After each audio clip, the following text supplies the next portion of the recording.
એ પેલા શું બની ગયું તો કે કૌરવો અને પાંડવો, એમાં મેં વાત કરી પાંડવોના પિતા હતા પાંડુ અને એના હાથમાં રાજગાદી. હવે દુર્યોધનને પૂરેપૂરો ગાદીએ બેસવાનો આમ કહેવાય ને એટલી ઈચ્છા ને કે ગમે યુદ્ધ થાય તોય કે મારી ગાદી તો જોઈએ. એટલે એને કેવી રીતે વિચાર કર્યો કે પાંડવોને છે ને આપણે ઇન્દ્રપ્રસ્થ નામની જગ્યા આપી દઈએ. પાંડવોને સરસ મજાનું મહેલ બનાવ્યું ઇન્દ્રપ્રસ્થમાં.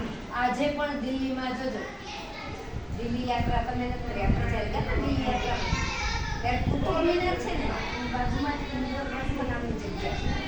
પહેલા પાંડવોની ઇન્દ્રપ્રસ્થ નામનો એટલો મહેલ સરસ બનાવ્યો. પેલા લાઈટ ચાલુ છે હા એ એટલો સરસ મહેલ કે જળ કોઈને સ્થળ ના અને સ્થળ કોઈને જળ લાગે. એમાં દુર્યોધન ને બધાએ જોવાય આમ તો પિતરાય ભાઈ છે ને કાકા બાપા એટલે એમાં જોવા આવ્યા એટલે સરસ મજાનું લાડી જેવું લાગતું હતું. દુર્યોધન આમાં હાલતો હતો કે રાજા સાંભળો સંભાળજો ને પાણી છે કે હા પાણી દેખાય છે એમ કહીને આમ હાલવા ગયો ભરાવાનું કરતો પડ્યો. પાણી દેખાયું જ નહીં પાણી, કારણ કે મહેલની રચના થઈ ગઈ. જળ હોય ત્યાં સ્થળ લાગે ત્યાં દુર્યોધન પડ્યો સીધો પાણી ઉપર. દ્રૌપદી જોતા હતા એ હસીને બોલી કે આંધળાના પુત્ર આંધળા. દુર્યોધને મનમાં રાખ્યું આવું કીધું પછી કે ગમે એમ કરીને આને યુદ્ધમાં એટલે કે જુગારમાં પાંડવોને હરાવવા છે. પછી એવું નથી કર્યું કે અમે આવી ગયા તમારા ઘરે, હવે તમે પાછા હસ્તિના પુરાવો બધા આપણે એક બધા રમીશું જુગાર. જુગાર એટલે હું ચોપાટ રમતા પેલા બધી હોય ને ચોપાટ તમે જોઈ છે આમ ચોકઠા હોય 4 કલરના અને આમ પાસા હોય. પાસો નાખે 6 4 1 3 જેટલા પાસા પડે ને ઉપર આવે એ પાસો એટલા પગલા હાલવાનું. 3 આવે તો 3 પગલા હાલવાનું.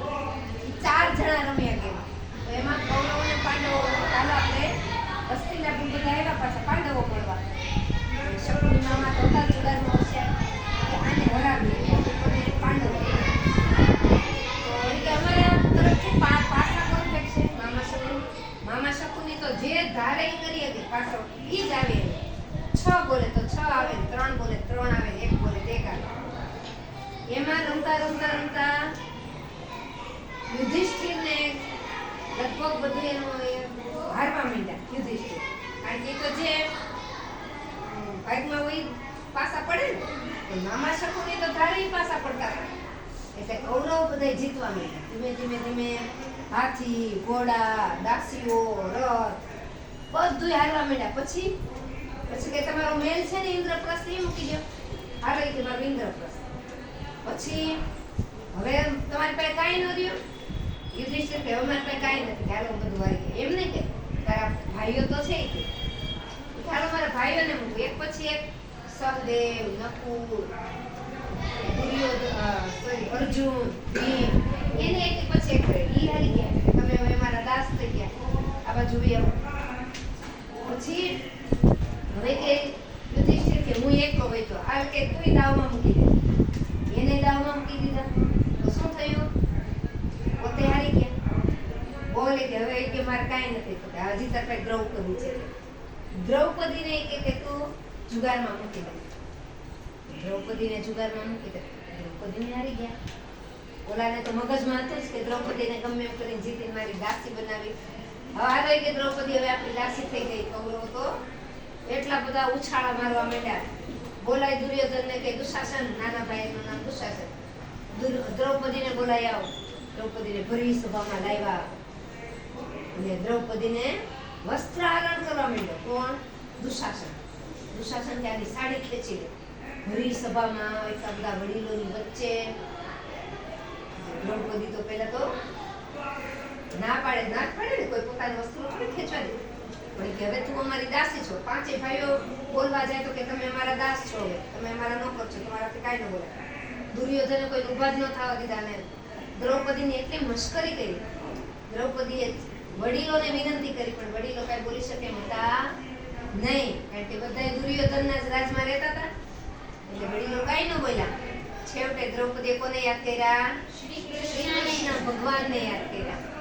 અને ભગવાને કૃપા એવી કરી, દુશાસન જેટલી સાડી ખેંચે એટલી બધી નીકળે જ નહીં, સાડી ઉપરથી પહેરાતી જ રહે. દ્રૌપદી બિચારી ગોળ ગોળ આમ ફેરા કરે, અને ઓલો સાડી ખેંચીને થાકી ગયો, સાડીનો મોટો ઢગલો થઈ ગયો. કૃષ્ણે એટલી કૃપા કરી, અંતે દુશાસન થાકી હેઠો બેસી ગયો. પછી દ્રૌપદીએ બધાને કીધું કે હવે તમે હાર્યા છે, કે હું કે વસ્તુ છું તો તમે મને હાર્યા, અને જે દાસ થઈ ગયો ઈ કઈ થોડી મને હારવા મૂકી શકે. બધાને પૂછ્યું કે હવે તમે કે મને 2 વરદાન, એક વરદાનમાં કે મારા હારેલા પતિ બધાને પાછા કે મને આપી દો, એટલે કે ભાઈ તમારા દાસ રહેશે નહીં. દ્રૌપદીએ કીધું. અને બીજું વરદાન એવું માંગ્યું.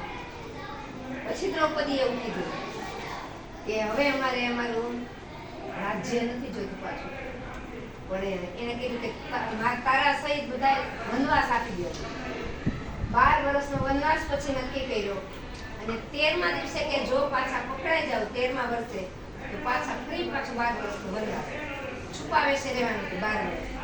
અને જો 13મા વર્ષે તમે પકડાઈ જાવ તો પાછા તમારે ફરી પાછું 12 વર્ષનો વનવાસ. એવું નથી કર્યું, કોઈને માર્યા નહીં. 5 પાંડવ ને દ્રૌપદી બધા ક્યાં ગયા? વનવાસ કોઈ ગો. 13મા વર્ષે છેલ્લું વર્ષ હતું ને, ત્યારે વિરાટ રાજાના નગરમાં 5 ભાઈઓ અને દ્રૌપદીથી 6 છુપાવે છે રહ્યા. કીધું ને તમે પાંડવો છે તો એને રાખે જ નહીં ને નોકર તરીકે. અને દ્રૌપદી છે ને એ રાણીની તૈયાર થવામાં રહી ગઈ. રાણીને પેલા તો તૈયાર કરવા આપણે કેમ બ્યુટી પાર્લર વાળી આવે એમ રોજ રાણીને તૈયાર કરવા વાળી શૃંગારિકા તરીકે રહી. કોણ? દ્રૌપદી. યુધિષ્ઠિર મહારાજ હતા, કે મને રમતા સારું આવડે છે, હું તમારા સલાહકાર છે. રાજાના સલાહકાર તરીકે કોણ રહ્યા? યુધિષ્ઠિર. ભીમને તો ખાવા પીવાનો શોખ હતો, એ રસોડામાં વહી ગયા. સહદેવ ને અર્જુન, સહદેવ ને નકુળ હતા. નકુળ છે ઘોડામાં બહુ હોશિયાર હતો, ઘોડા વિદ્યામાં, ઘોડામાં રહી ગયા. અને એક ભાઈ સહદેવ ને ગાયો ચારવામાં રહી ગયા. અશ્વની ને ગાયોની સંભાળ કોણે રાખી? સહદેવ નકુળે. રસોડું સંભાળ્યું ભીમે. મહારાજને પાસે યુધિષ્ઠિર અને મહારાણી પાસે દ્રૌપદી. હવે અર્જુન બાકી હતા. અર્જુન છે ને એ સ્વર્ગમાં જઈ અને વિહન્નલા તરીકે સ્વર્ગમાં જઈને નૃત્ય શીખાતા અપ્સરાઓ પાસે, અને પોતે નહીં સ્ત્રી નહીં પુરુષ એના વેશમાં, સ્ત્રીના વેશમાં આવી અને રાજકુમારીને નૃત્ય શીખવામાં રહી ગઈ, શીખવાડવામાં રહી ગઈ. રાજકુમારી હોય ને ઉત્તરા નામ હતું, વિરાટનગરના રાજકુમારીનું નામ ઉત્તરા હતું. એને નૃત્ય શીખવા આમ 5 ભાઈઓ ગોઠવાઈ ગયા. આખું વર્ષ એ રીતે કાઢ્યું. પણ છેલ્લા વર્ષે શું થયું? છેલ્લા દિવસે દુર્યોધનને ખબર પડી કે કોકે કીધું કે આ વિરાટનગરમાં છે ને 5 ભાઈઓ સંતાયા છે, એને તો બહાર કેમ કાઢવા? કે હાલો એનું ગૌધન લઈ લે.